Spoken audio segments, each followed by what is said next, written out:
Hello, everybody. Welcome to Marketing Intelligence Live. Marketing Intelligence is a channel that discusses on various interesting things in the marketing and media field.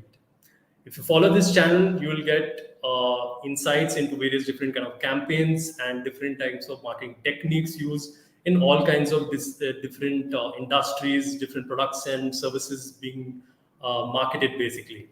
Today, we have a very interesting panel discussion on moment marketing. So moment marketing, you might have read quite a lot about, a lot of been written of it, as well as seen campaigns, marketing campaigns which have been used by brands on trending topics. So what is specifically moment marketing? If you just define it, moment marketing is a promotional technique based on trending news, events, or instances used by brands primarily on social media and digital platforms to gain some traction and benefit, and also brand awareness and sales.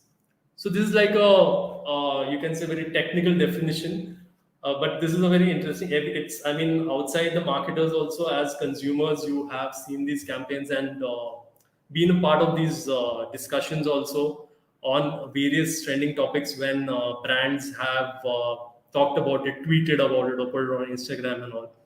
So for this particular discussion, we have two very interesting panelists. So firstly, I'll call on Saili Sawantt. Hi Saili, how are you? Hi Nikhil, how are you? I'm doing great. So I'll give a brief introduction of Sally to the audience. So she's basically an architect. She's working in the field of AEC marketing. Sally observed in the early stages that there's a viable gap between designers and the end consumers, which led to a mission for her to try and fill this gap through words. She's an architect turned writer. She has worked as a design writer, editor, marketer, event curator, and architectural journalist in the AAC industry. For the last 3 years, she has collaborated with multimedia publication houses, firms, organizations, and educational institutions, both national and international, to communicate design and the real estate realm. She's also a travel enthusiast. She's worked as a travel writer for many brands. A few of her collaborations include the Lati and Partners, Jaipur Rugs, LBB, Foyd, Parametric Architecture, StoneX, McDonald's, Thrilophilia, and many more. It's great having you for this panel discussion so that you can share all your interesting insights here. Thank you, Nikhil. Awesome. Next, we have Beepsa. It's great having you here, Beepsa. Thank you, Nikhil, for inviting me here. Definitely. It's great having you here. So, Beepsa basically describes herself as an accidental marketer and a freelance brand strategist. Her journey into marketing started in the year 2014 with a few blogs, but her direct introduction in marketing was in 2017 when she took a job as a content writer. For the past 5 years, she's been a full time marketer. She started her own freelance business in June of 2021, and now she has a team of four who work for small businesses to help them grow using digital tools and social platforms. Great. So all introductions are done. I think we can straight dive into the topic. What I gave was just basic definition of moment marketing, but I'll go to Beepsa so that she can elaborate on the same. Yes, thank you so much, Nikhil. Moment marketing is when brands take opportunity of a trend or a topical to create a campaign around it. So you can consider moment marketing as a top of the funnel approach, which is used for increasing brand awareness and more for brand recall. So I do have a lot of case studies that I definitely want to share on this so that we can take a look at all the different things that go into moment marketing. But firstly, what I would want to talk about is the different pillars that moment marketing is based on and how that kind of goes ahead to help brands create these campaigns. So the first of these pillars is timing. So, timing is very important when it comes to moment marketing. The reason is because you have to understand that, say, there is something which is trending this week. If a brand posts it, 1 month later, they might not be able to take advantage of that trend or, get out to the audience. The That's right. second important part is relevancy. Now, it's that there are a lot of different trends that are going about, a lot of different holidays, topicals, but does every topical relate to the brand? That is more important question that one has to answer when it comes to moment marketing, right? Whether it is relevant to your brand, whether your brand message comes through all of the different things that you're trying to create this campaign around. So these are the first two pillars.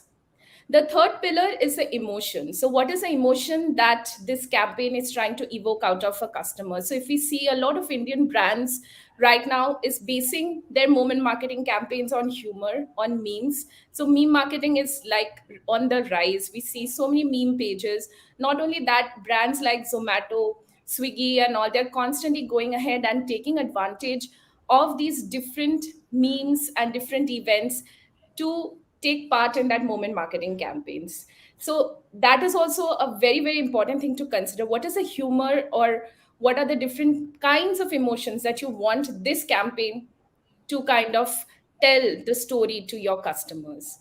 And the last one is sensitivity. So as much as humor is a emotion that we are trying to evoke, it can also be that there are certain times that when there are certain sensitive topics. So for example, I'll give this example from like the last 2 years when the Black Lives movement was trending all over Instagram, on Twitter, on TikTok. And then a lot of influencers and creators, they went ahead and had just a black post, like in their feed, like they said that we would not be posting for a time period, and we would just want to post this black feed post to support Black Lives Matter. And I saw that a lot of people were doing it. And a lot of Indian influencers also joined in on that movement. Now, that was trend hopping, but not necessarily moment marketing, because maybe even though we might say that we are understanding what the Black Lives Movement matter means to us, we might not be able to relate to it directly because it does not affect us. It's not an event that has happened close to our home that we can relate to it. So sensitivity is also a very important topic when it comes to designing these marketing campaigns. That's right. Yeah. So Beepsa, like you can summarize your 4 points.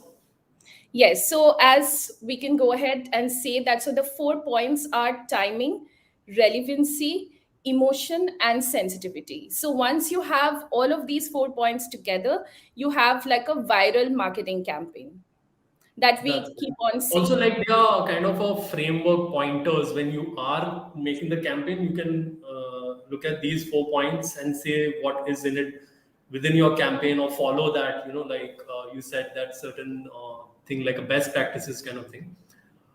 Definitely. Great. So that's very well put by Beepsa. So I'll go to Sally for the importance, like in terms of why should a marketing department look at moment marketing campaign? Like why should they keep a lookout for trending topics and then jumping on the bandwagon and creating something specific for their brand? So I would start by saying that try imagining singing Paytm Karo without just saying as a word Paytm Karo. You just cannot say it without singing it. That was the impact of this campaign, and it landed when demonetization happened. So, kind of being very bang on the timing, and Paytm Karo is still so much in our heads that I don't think in the next 3 to 4 years we are ever forgetting that campaign happened.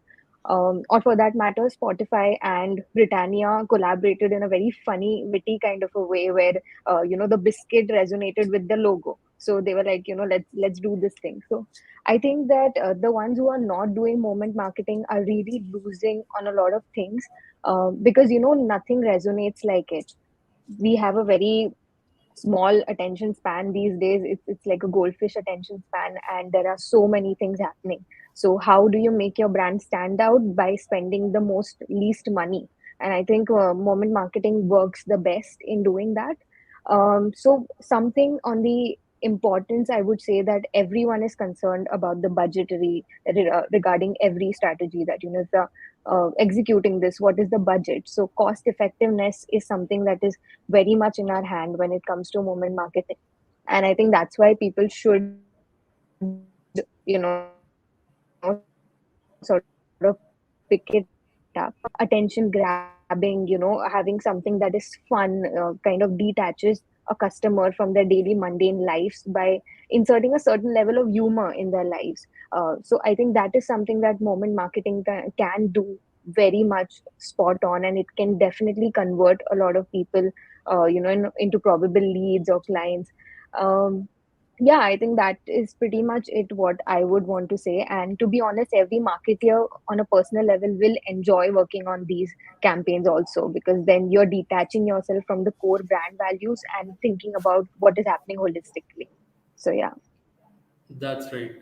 So I feel also the importance is stemming from the fact that marketing obviously is becoming more and more customer centric. Like you can't have posts just regarding a new product or a feature or certain achievement of the company. So you have to know like your TG. You have to get like I think marketers have to get deeper in what they are seeing, and not only like as when you do a media planning thing, like what are the shows and all. It also there are so many trending topics that happen that they might be looking at. So I feel that approach has led to this lot of the moment marketing campaigns where you are designing it specifically. You know where they are looking. When it comes to an all India kind of really mass brand, like everybody's using that particular product or service, then it could be a little bit easier for marketers because there'll be like huge trending topics like that's in the news and all that written out. But there are also like say you are marketing something to gamers, for example. So what is in it in that gaming community that is gone viral, right? So you have to get really specific when it is for a specific TG, but since they will know about it and they will look up your content because they will not now. I don't feel like, for example, brands like Zomato and all, they are being followed is because of that interesting content. Nobody like is interested in any other way. That's why you see all these influencer tie-ups wherein they are coming and the influencer is making the content for the brand because the audience is just wanting the entertaining content, right? And they remember you with obviously your the brand is also in the background, and you're talking about like there's a kind of very a brand collab is done very cleverly within that. So moment marketing definitely is extremely important for I think even in but I was just want your opinions in that, both of you, like in a B2B case, do you think moment marketing and using those techniques are beneficial? Like, so I'll go firstly to Beepsa. Yes. So, Nikhil, taking that question, what I feel is it depends on what kind of product or service you are actually sending out. Maybe it could be like in terms of moment marketing, if we do not see it in a very, the topical, in like kind of like a meme topic or something, like if we leave that out, if we consider moment marketing as talking and even sending like a wish on, say, Holi, which Hmm. business to business can be something that happens, or you put out like an offer on some of these topics. And that I also feel a business to business can also take care of, as much as it would work for, say, B2C or D2C brands, That's let's say. right. So I think that can definitely work out. That's right. And I think for the audience, a reference would be that there are so many influencers, say, like in a field when you're working marketing, finance, sales, and all. They also are posting on social media. So, end of the day, they are also in a B2B, right? Because end of the day, their clients are the businesses. So, they are also using meme marketing and specific moment Absolutely. marketing.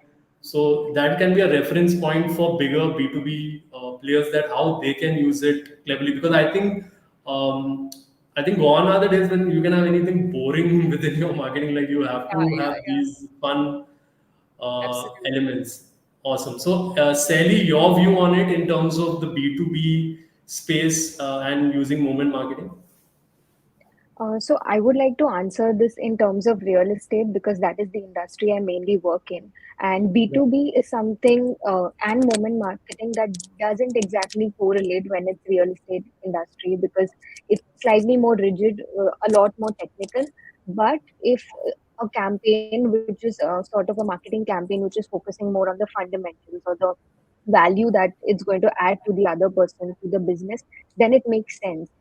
Because I feel that the both of the sides are very serious creative people, so kind of the meme generation or something would not resonate with such people, but it's definitely workable if it's about B2C.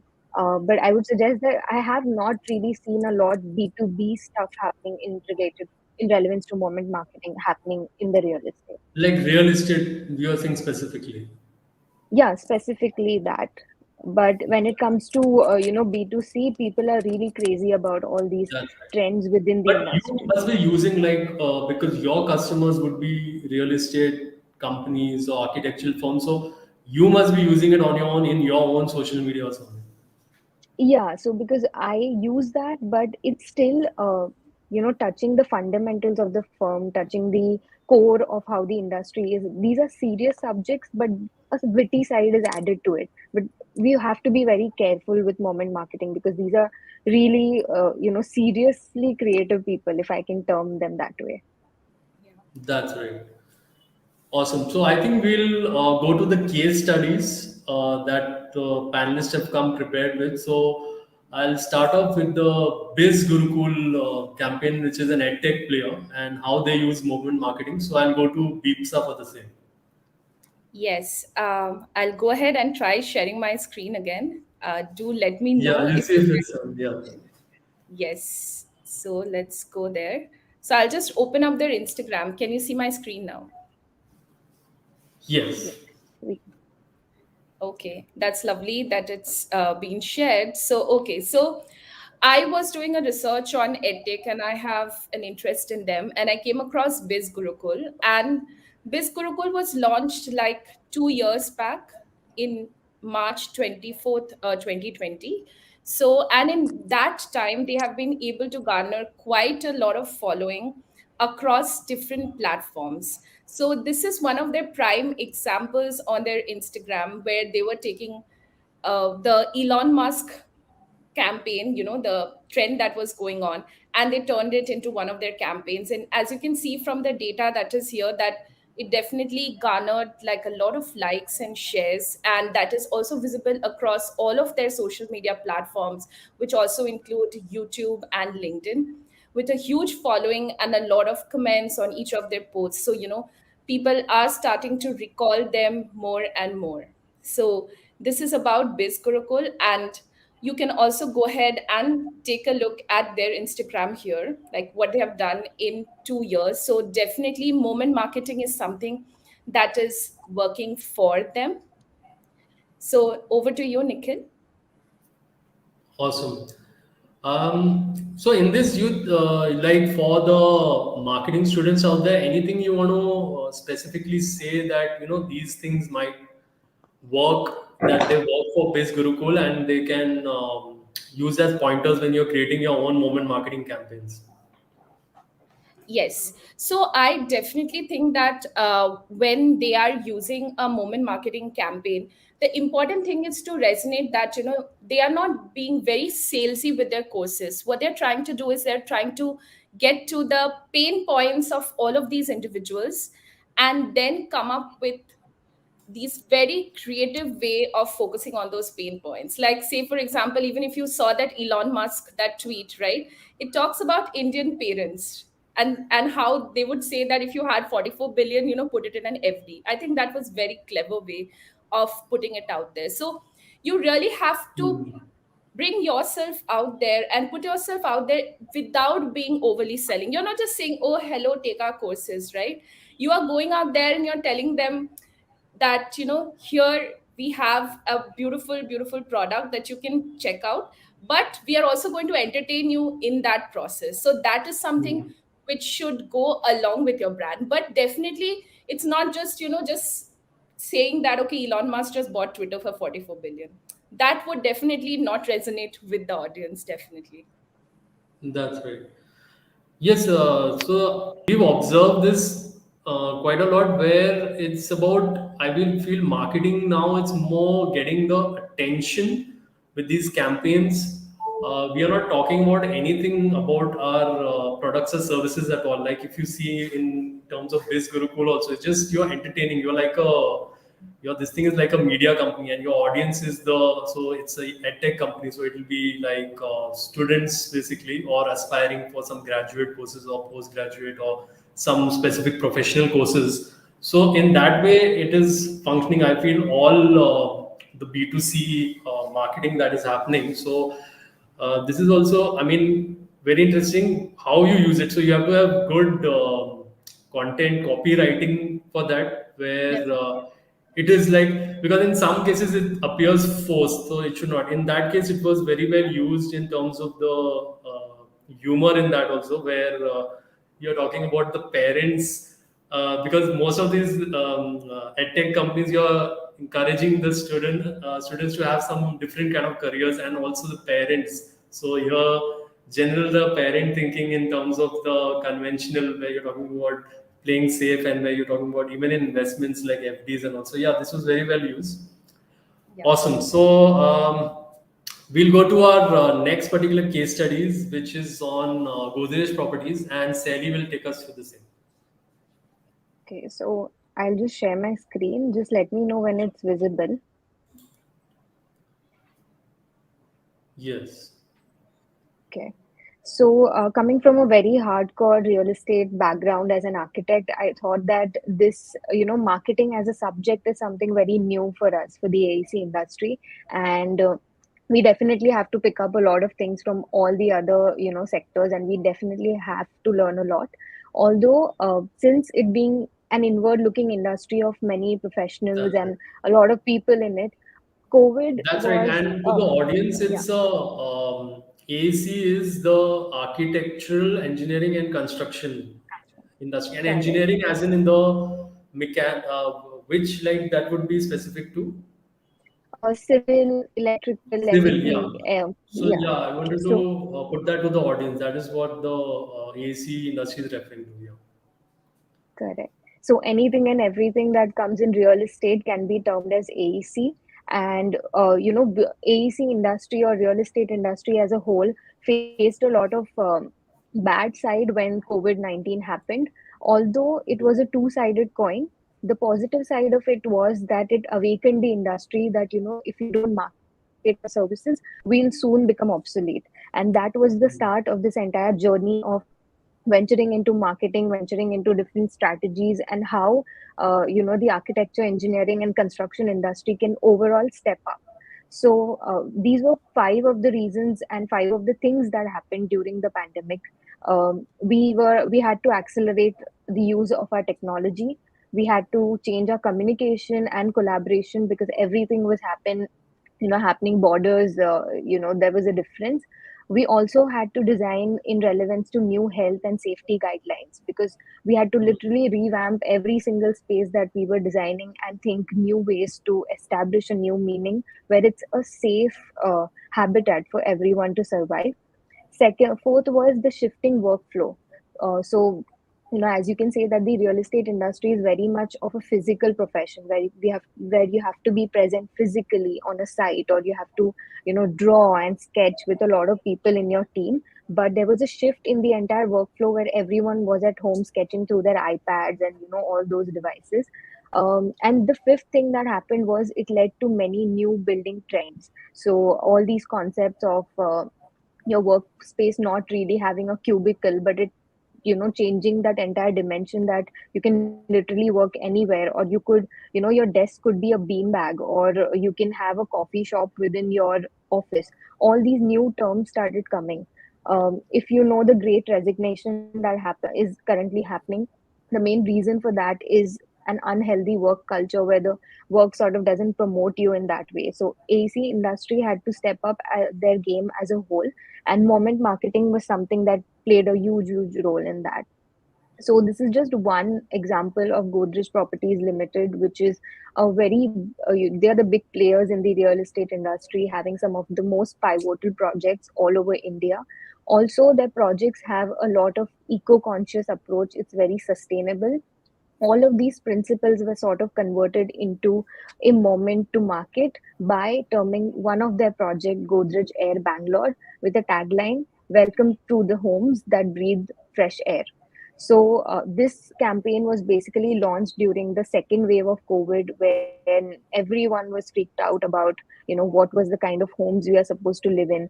Are our homes even safe, for that matter? So this tagline grabbed a lot of attention. It was covered by a lot of media houses. This is the campaign where they are actually promoting that we are going to provide you fresh air. And in it was right in the midst of COVID-19, and that's why the shock was even more when, in this unsafe environment, somebody's assuring you safety of your health. So how did they actually, it was not just something that they marketed, but it was something that they projected in their in their ways, in their entire master plan, by making it very sustainable, making it very green, and everything. They didn't just provide you a building or a flat. They gave you an entire community which was based on a lot of sustainability and principles like that. Some other campaigns by them were Everyday Joys, which was also about how their spaces promote moments of happiness. So this is one of the campaign that actually caught my eye a lot, because it shocked me as well that in peak in peak COVID times, this entire campaign sort of successfully promoted the idea of clean air, and at the same time whatever they were delivering in the form of houses reflected that thought, and bang on with the timing, I should say. So yeah. That's right. So in this, Saili, the moment marketing point, I would say that you're referring to the spaces, like, because there were a lot of where they were, I mean, wherever they were like closed spaces, those business establishments were also shut down. So, and also people like visiting you, that was happening less because that fear was there. So here maybe they are looking at, obviously there was a fear, it's a part of the marketing also, this thing where you are talking about something that your product can help in, right? Like there is a certain threat that is there. So in this little bit, you can establish where they looked at where that fear was there of enclosed spaces and the air not being fresh, or it could be, infected with COVID and all that, and how their homes are, helping in that place. Like there are certain features or whatever it is. So in terms of their designing and actual, how they had designed that entire site, was it was jutted out from the entire core city. So it was away. And at the same time, Yeah. Godrej has a lot of importance on the trees, on the sustainable green factors, and also their buildings are certified. So there are IGBC certification, LEED certifications that certify that your building is actually a green building, and it's having a very less impact or zero impact on the environment, depending on how it's designed. So all of these factors were taken into account, where the basic agenda that the more trees you have, the more fresh oxygen you have. So converting that into a very catchy tagline where people are dicey that it's an airborne disease and we are very nervous what is going to happen. So it's basically, if you live with us, we have that sense of environment for you where you don't have to worry about anything. And when it comes to your particular home or particular flat, their entire designing is more on having more and more openings, lot of balconies. All their openings are floor to ceiling. So whatever it is, it's very airy. The minute you enter a flat, it's very airy. So taking this very basic concept and converting into a catchphrase, what worked for them with the right timing of that entire COVID thing, and moreover when real estate was at its worst. So in that time, they managed to create a very successful campaign for themselves, and also trying to um, keep the company afloat when many developer companies had actually crashed. So yeah. That's right. So also, I think Godrej has a line of air purifiers also to purify that also might have been played into some of the campaigns for that particular product. Yeah, they are. Godrej Air is also one of their. They are very much into the consumer sector. So Godrej Air is one of them, but those are different. Those are different sectors. Godrej Properties is entirely different. That's right. Yeah, because there was a campaign about purifying, because these kind of devices also came into the market where they were purifying the air. So, like, they were bought by a lot of hospitals and many places where there is a lot of people are in close proximity basically, and who could be infected. So it's like purifying the air from COVID, and also obviously that device was only relevant at that time. Now it would be more with the. I think it's been a part of air conditioners also, like certain when they're advertising where you can. They are talking about clarifying the air from COVID and all. Hmm. Awesome. So we'll go to our next particular campaign for Raju Ki Chai, which is I think a player for tea. Tea. They I think a D2C player in the tea segment. So to elaborate on that, I'll go to Beepsa. Yes, thank you, Nikhil. So Rajuki's chai has a very interesting tagline. They say that पियो प्यार से पियो साथ में but पियो थोड़ा distance से भी, which is like the first thing that you kind of like understand. It's getting talking about the pandemic that has happened, which is still a part of our lives, and so it's very inviting. It still reaches out to the millennials, and they are still quite a small player in the market. They have a few different locations where Rajuki Chai is located. And their Instagram again uses a lot of memes, trends, and different ways where they incorporate chai into all of these pop cultural motives and significant icons to kind of present what they are talking about, their brand story, right? So I feel that this is something that a lot of F&B brands are doing. Like, talk about a big player like Zomato, which we all know and discuss about a lot, to somebody like Raju Ki Chai, who have just started coming up, and they are doing it so well in terms of getting attention. Because I will tell you how I discovered Raju Kicha. It was like on an Instagram scroll. It had come to me on suggestions for like a few days.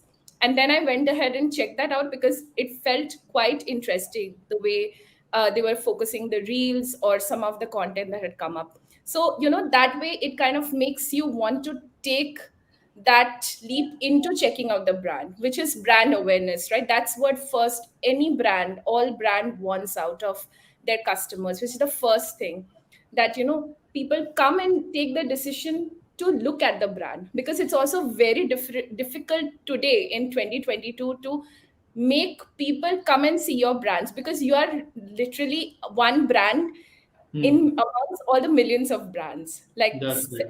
And even also small. the big companies with the way the budgets are for performance Yes, marketing, like it's overwhelming. Like you don't have space also to come in front of the viewers. Yeah.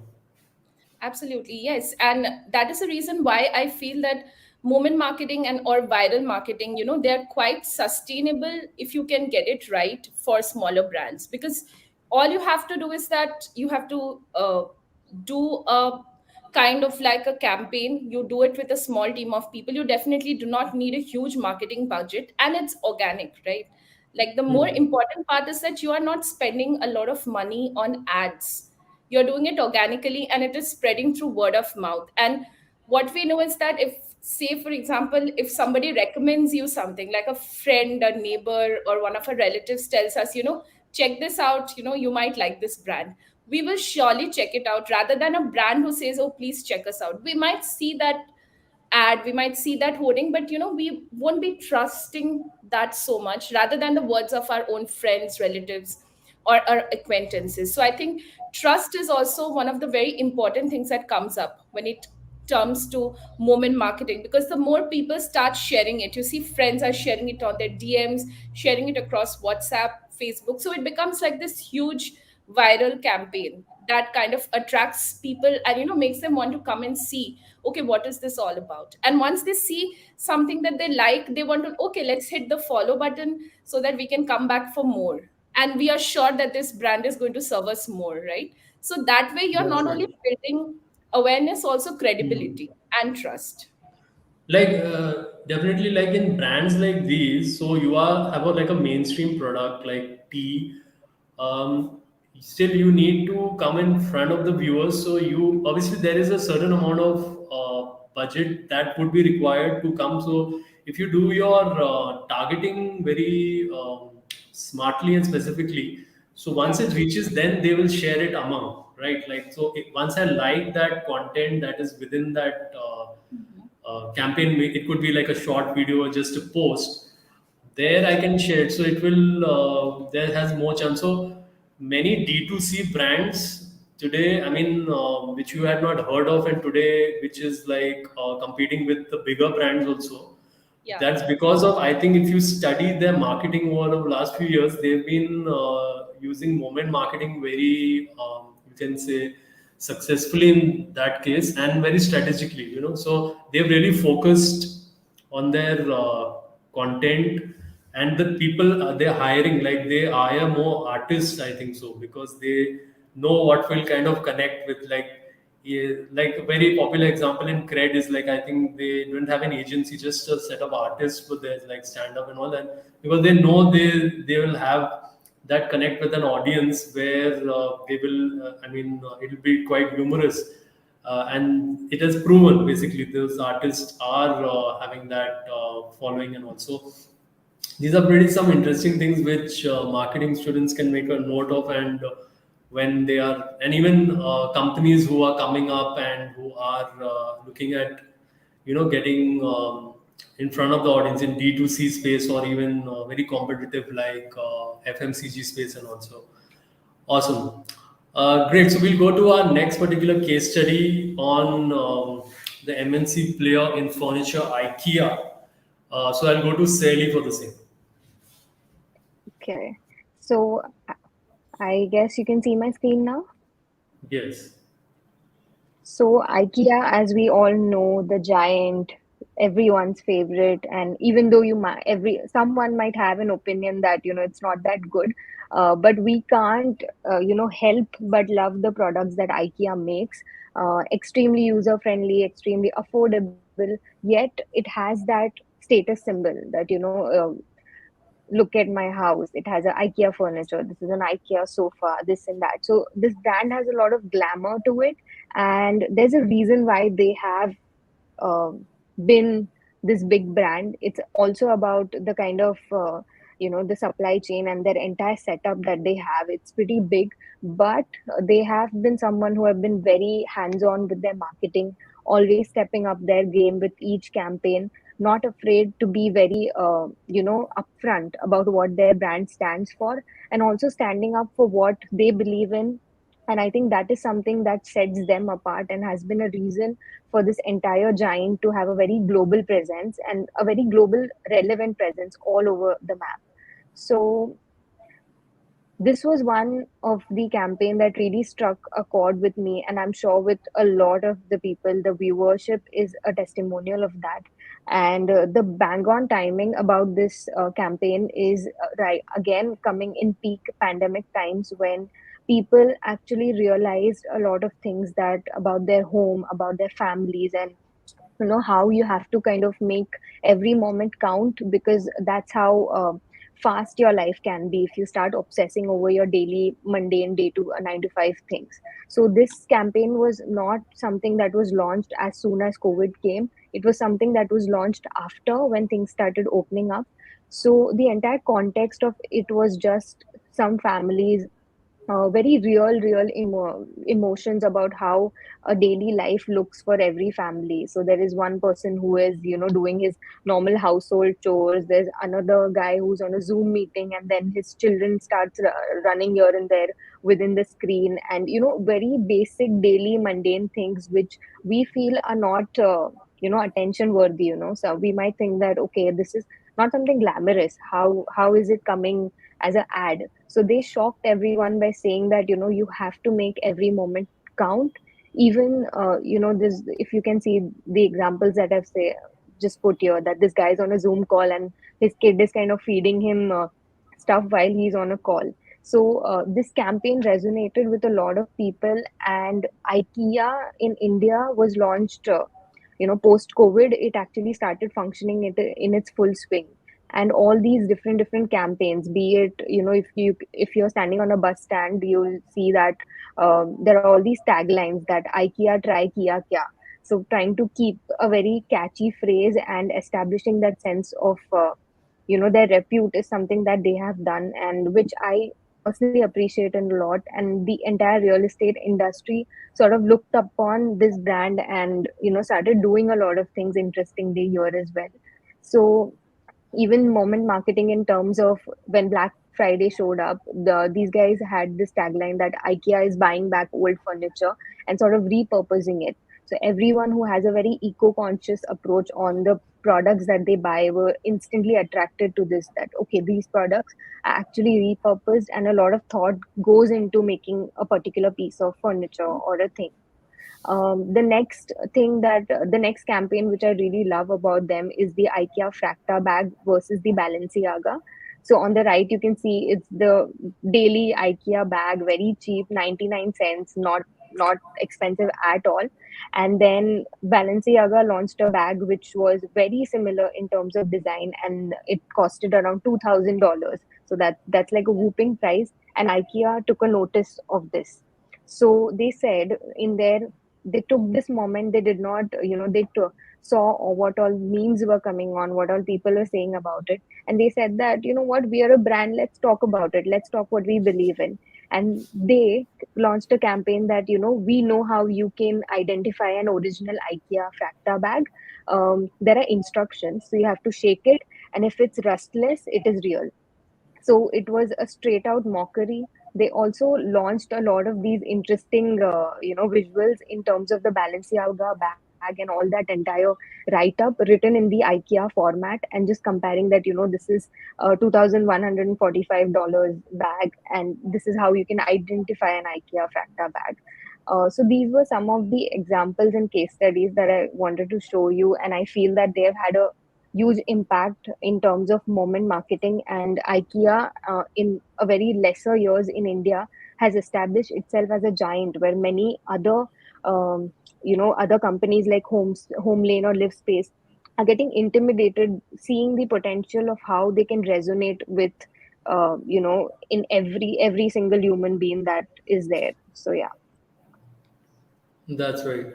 So, Saili, I think there were a lot of home decor companies like during the COVID times they were talking about, because a lot of setups were changed. Like people started the offices in their house. Like say you are self-employed, have your own business or a freelancer. So and I think within IKEA's campaign was more that the family time with the family it's more so like how obviously it's not always about a product, it's also the feelings that are generated like for the viewers in that. So in this, like we're going to talk about some other like examples, or in general just your views on other home decor companies, how they have used marketing like in COVID times, what all changed and their approach and all. Yeah. So, one brand that really resonates with this thought is Little Black Book. And what they did was their entire marketing strategies are based on creating these daily mundane things and converting them into something that, if you need this, we have it. So, in terms of when COVID and pandemic came in, every brand started branding itself. There was a subsection that, these are the work from home things that we have for you. And I think Little Black Book did a lot of good things in terms of that. You guys can check it out, that when pandemic came in, they had a separate catalog, a separate category of things that, if it's work from home, we have the perfect table for you, and sort of creating that entire content around it. Hmm. Architectural Digest also as a brand took to moment marketing and documented a lot of architects, and went to and sort of told them that give us a snapshot of your work from home space, and that trend sort of caught up and everyone started posting about their work from home space. So there were some people who had a kid in their right side drawing with their crayons, and there was a laptop and a Mac setup entirely, that this is our work from home situation. So it kind of showed a very human side of these really big creators, and I think that even that uh, caught up and everyone started doing it on a bigger scale with the hashtags and all that. That's right. So in general, like Saili, do you think the home decor industry, in terms of that, it's increased their scale of operations or this thing because of COVID? Because there are a lot of home setups being done for work from home and all. Do you think this has increased in the last 2 years? This has increased a lot. I think definitely. I mean, just imagine you're sitting 6 months in your home and you're realizing that this table is not at the right position. I hate the chair that I'm sitting on. What is the room that I'm living in? So everybody started thinking about, this home situation. It's fine, 2 to 4 hours, but I cannot survive in this space for 12, 24 hours of a day. And I think that got everyone thinking. So everyone thought that real estate is doomed now, everything is going to go down, but it quite happened the opposite, because humans as a whole started thinking Mhm. about their homes, started thinking about what sort of convenient, is it really convenient. And at the same time there was a lot of financial losses in everybody's house, so sort of moving into lesser spaces, moving into lesser areas, and that kind of gave way to multi-purpose. So every furniture had to have certain multi-purpose thing. So everybody needed new things, and that kind of increased the demand, which I think the home decor brands have successfully stepped on and taken this entire work from home as a tagline to a new level and jumping on that moment, I would say. That's right. And in the case of like people who have done well in their careers or their industries who have prospered in the last 2 years, I've also seen the professionals, they have kind of upgraded their homes because it's going to be, even in many places, it's not like, it's like a hybrid workplace. So they are still working from home at least 3 days of the week. So they have upgraded a lot of things. They've got a new workstation chair. They've even worked on their drawing room and all, because it's like they are going to be there most of the time, and you want to change positions and all that. So they have invested quite a bit in that. So I feel there's a every cloud has a silver lining, and as a marketer, you have to see like what can kind of at that time appeal with your particular audience. Working. Yeah. Awesome. And in So. terms of, just one thing I would like to share, that all these architects and designers, during conversations, they have mentioned that, clients come to their, with a program that, now we want a study space in our home. We just don't want a bedroom and a dining. We want a study space because of the work from home situation. So it Mhm. has changed a lot of things, and the marketing perspective is also changing, where work from home has become a highlight. Everyone wanted a puja room for themselves, but now puja room is just some corner, and now the study space has become the new it thing, I would say. That's right. Yeah, that would like correlate to a lot of interior designing work also increasing basically. Yes, exactly. So that's why the increase of the demand, even though real estate was, seen as a doomed thing, but a lot of brands have stepped up and the demand has increased. So a lot of architects and designers have also started being more active on social media and their digital presence, which was not the case before. Everyone thought that marketing, digitalization, everybody, I would say that in a way mocked marketeers, that, we are creative people, our work will find us. That was the agenda, but now everyone is like, we have to have a website. So yeah, that's one change. Also like everyone then they're becoming content creators because maybe in some professions like architect you can't advertise, but then nobody can stop you in creating the content. So it's like you're indirectly you're getting discovered. That's why you're seeing professionals like doctors, lawyers, and architects also. Many of them are actually pretty big content creators. Yeah, Absolutely. Yeah, true. that has been a trend like that you will see all across, like in all social media platforms. And I think it's something which is so important also, given that Even if you ask me, like, a few years back as a marketer, I too did not feel the need to be on Instagram.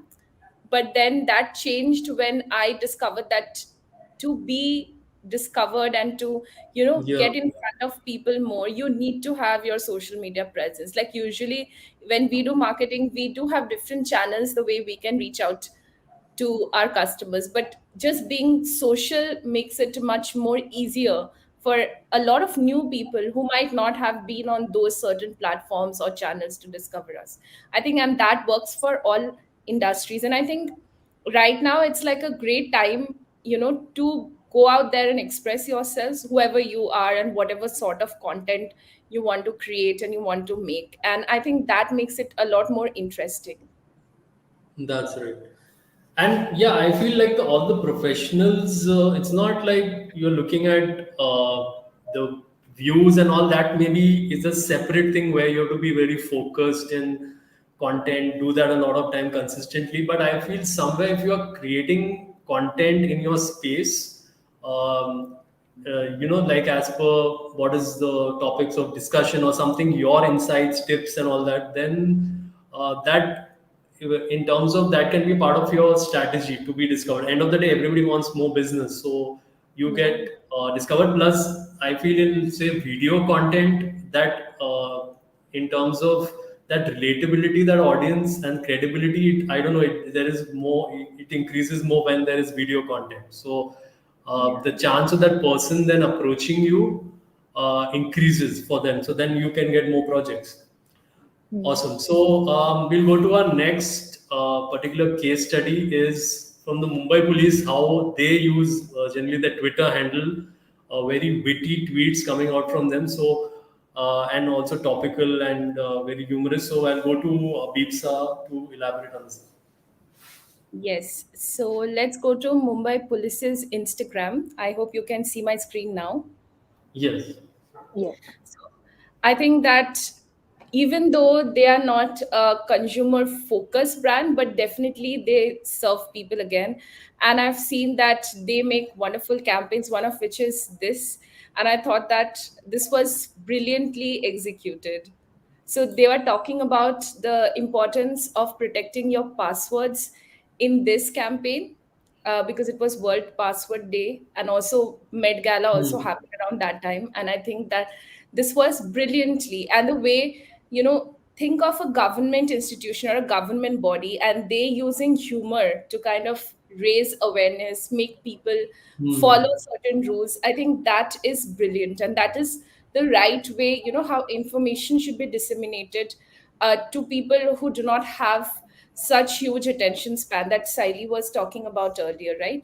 So this is like a perfect way to grab that attention. Maybe when I see this, I remember, okay, yeah, I have not changed all of my passwords in such a long time. So it's time to go ahead and change that. So I Hmm. think this way I feel a lot of brands can go ahead and incorporate this.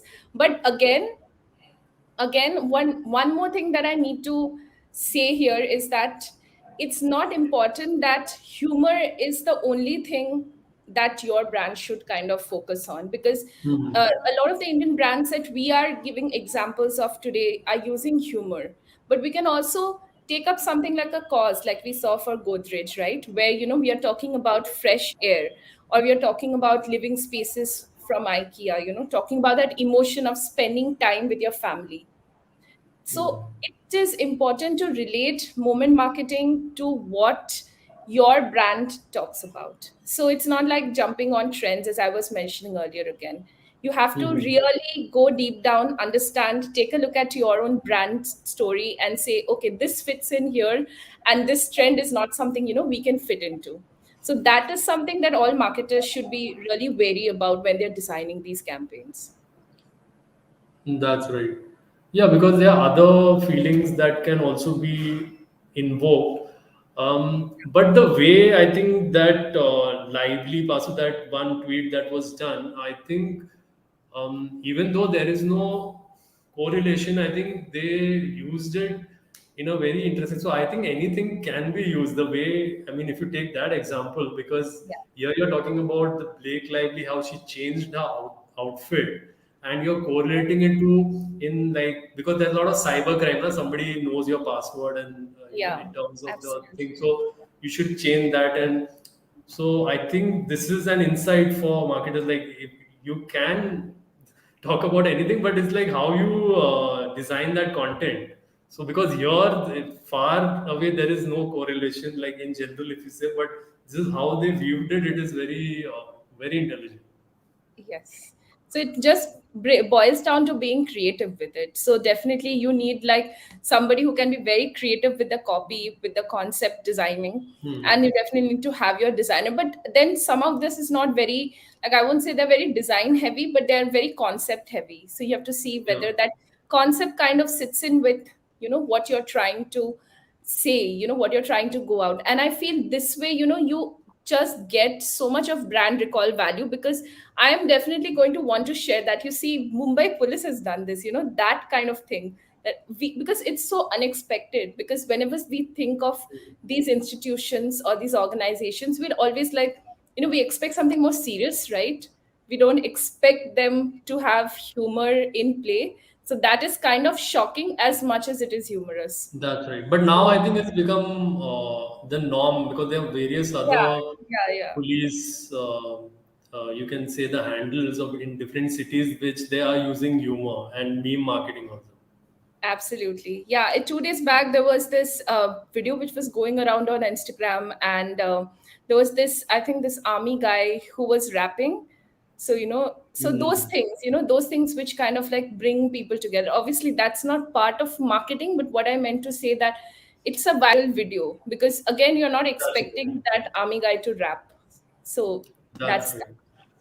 Yes, and I think the end of the day, you are human being. Like you want to express that. I think is fine. Obviously, there are certain rules they have in their thing which they have to follow. But I feel today, being in the like a uniform officer, no, you can express. I feel that should be there in a lot of countries abroad in American, I have seen a lot of like nurses, doctors, and even people in the army. Some of them are really highly followed, right? Because of the content and being that humorous also, and they are talking about things within their profession, which is quite a lot of insight. Because I feel, see, your whatever you're posting, there has to be a little flavor of everything, right? Because you'll pull in the people you need that but end of the day with the entertaining content you can pull in more people and then you can talk about the serious issues. So that is what is done. It's like when you see a movie also the basic is the entertainment, then when a message is there then it's even like adds to it basically. So that I feel is the case. So awesome. So I think it's been a great session for this moment marketing, discussing various interesting case studies. I'll then go to my panelists. I think they should talk about like what they do in general, like the services they offer, anything else interesting they want to talk about, anything coming up, anything interesting. So I'll firstly go to Saili. Yeah, so I think I pretty much enjoyed researching about all this, and I think Nikhil, you have been very, I want to tell all the people that he's very hands-on and he's very well researched himself about all the topics he comes up to. So, starting with a compliment to you, So thank you, and thank you. and yeah, I think if any one of you knows architectural firms and designers, I think you should start, telling them that this is something that they need to do. Because a lot of clients, come and tell me that, the minute we started influencing or, getting us some sort of followers or getting our content out there, our beliefs out there, is when we got the clients who believed in the same things. Otherwise, you'll get people who are not relevant to you. They'll waste your time and you'll not necessarily, they'll convert and give you business. So I think everybody should have digitalization in their head and, seeing metaverse and all those crazy things coming up. There are people who are designing habitats on Mars and Moon. So I think it's high time people start having a website. So yeah, I think that's pretty much. And what's coming up is that a lot of brand collaborations, a lot of writing is happening. A lot of travel writing is also happening, so that's on the radar. And a lot of events also, architecture as the industry has really opened up to having conversations talking about their journeys. Mhm. So a lot of design shows and events are coming up, which I'm a part of, so excited for that as well. That's right. Yeah. So about your travel writing, you want to share something more with the audience? So basically, I've been a traveler my entire life, and I started as an architect, because we have this entire Indian mentality that a professional career is something that is going to pave way. But writing, reading, traveling has always been my roots, and I sort of started to cultivate architecture into writing because it's not a very known profession. Because architects, as I told you, artists are a little freaky, I would say, and they feel that people will find them, but that's not the case. So I think that has paved way for this entire architectural writing and marketing perspective, which led to travel writing. So I thoroughly enjoy writing about it. Whenever I visit a certain location, I then start finding people. I start pitching people that let's document these things, because when you have to visit an area and you search about it, you'll always get a generic 5 to 7 list that these are the things you have to see. But when you visit the area, you realize that there are a lot of things that are not out there on the internet. So while writing about traveling, my intention is to actually document those offbeat places which give you a sense of nature and give that sense of purpose, because I think travel is very purposeful. When you travel, when you come back after traveling, you're entirely a different person, as philosophical as it sounds, but I think everyone feels that way. So the intention for travel writing is through that. And Trilophilia is one of the brand which is helping me sort of get this message out there, because they are also known for a lot of offbeat based traveling. So yeah. That's right. Any message you have, like, because sometimes it's perceived that to get into travel writing, it's pretty expensive. Like you have to travel obviously to multiple places and then that to experience and then write about it. Like, is there anything you advise to upcoming travel writers per se, like who don't have that amount of budget for that? It's not actually about the budget, but it's about your core. So if it's your Hmm. niche, if it's something that you're good at, then that is something that can happen. And a lot of good magazines, they won't come right away. They'll take a lot of time to come by. But a lot of good Hmm. magazines do sponsor your entire budget, your entire trips. And also there, since it's digitalization, if I have to cover a certain area I haven't visited, I try to find people who have traveled there through Instagram or LinkedIn. I book Hmm. a quick 10 to 15 minutes call, and I just ask them a few questions which will pretty much justify the research. So, to give a thought about it, it's not exactly expensive. It's about how you get your research done. But if you don't like traveling and you don't like that subject as per se, and you're trying to write Hmm. about it, then that is something which is impossible. So, if you like it, That's there it. are many ways, and there are also many, And also, CST maybe you can travelers. nearby. There are so many, like in a city. There are so many. Like I have seen so many vloggers also. They are like, you might not know, there are 100 places in a city where there are not only eateries but also interesting places just to spend time, visit museums, whatever. So that can be covered. I mean, in your own city, you can discover so many things, Fine. right? Like nearby your city. So there, where there's a will, there's a way. I think there you can find Yeah, out exactly. what can work for you. Yeah, True, true. definitely. Great. So I'll go to Beepsa, then her closing comments and a little bit more elaboration on the services she provides. Thank you, Nikhil, for this wonderful session. I know we have been trying to do it for some time and we have not been very successful with it. So, thank you for having me here again. And I would just want to say that marketing is so very interesting. I have fallen in love with it. And for anybody who really wants to get into it, it's not really that tough. It just takes a little bit of dedication.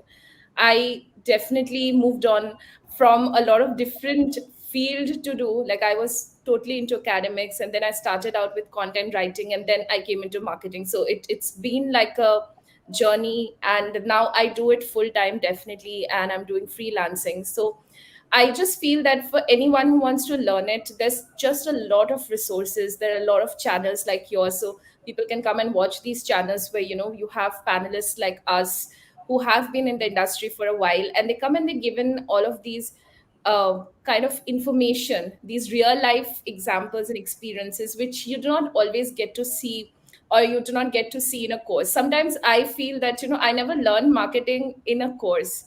I always Hmm. did it at the job, where I was like, doing the job. So I learned it while I was working. So it's not like that I've taken a degree and I have That's started it. working with it.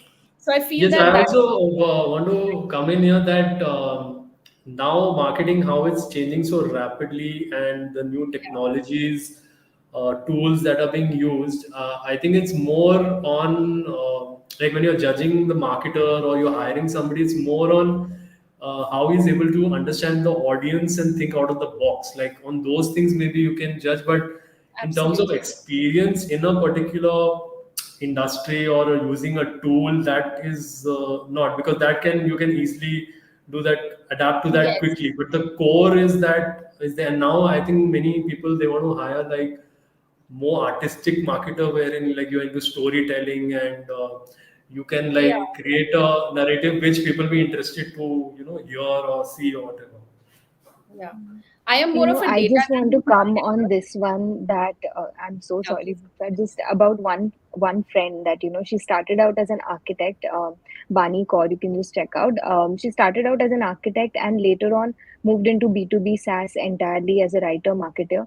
And the reason is being that architecture is a creative profession. We are taught human centricity and creative thinking, ethical design. So the she was hired on those basis that you can take creative thinking from design and put it into marketing, because we have to story tell in our day to day basis. So there Hmm. are all kinds of people coming in. Even a professional like an architect who's supposed to basically make buildings is actually giving out storytelling ideas to people. So I think that's a very nice time to be alive, I would say. Yeah, Yes, sorry, absolutely. Beepsa, continue. Yeah, so as I was saying that, it just kind of like, as you said, like it's a great time just to see like how professions are all merging in, and how important marketing has become. Because at least right now, to survive, especially after the pandemic, which has changed so many things economically. Now, right now, like we know that the rupee has been devalued. And so, internet and technology, it's providing that opportunity to a lot of people who might not have had these opportunities before, to come out and put forward whatever they are doing, to a space, and to find their own communities, to build those communities online. And you see how well that has fostered. Like, for example, even if we check this panel out today, like Nikhil, we have met on an online platform. Today I've been introduced to Saili. So you know how this is being fostered, right? That is the beauty of the internet. That is the beauty of these platforms. And I think if you use them right, you can grow your businesses. If you use them right, then you can make differences in your life and the life of the people around you.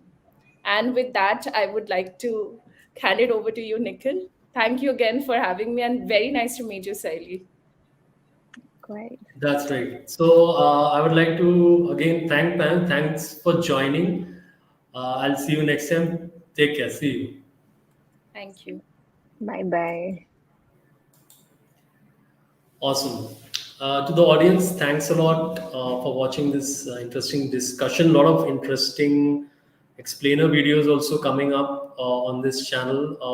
I've also done quite a few review of certain campaigns and all, and many more will be coming up, where we are seeing what connected with the particular audience, certain techniques that are used by the marketers, that is kind of making sure that these products, today I feel they should be talked about more, and people are sharing the content within it. So various techniques that we can use for your own business, or you're working for a business in the marketing department. So how you can kind of learn from all these campaigns and execute it for your own business, or where you're working basically. So thanks a lot, thanks for your time.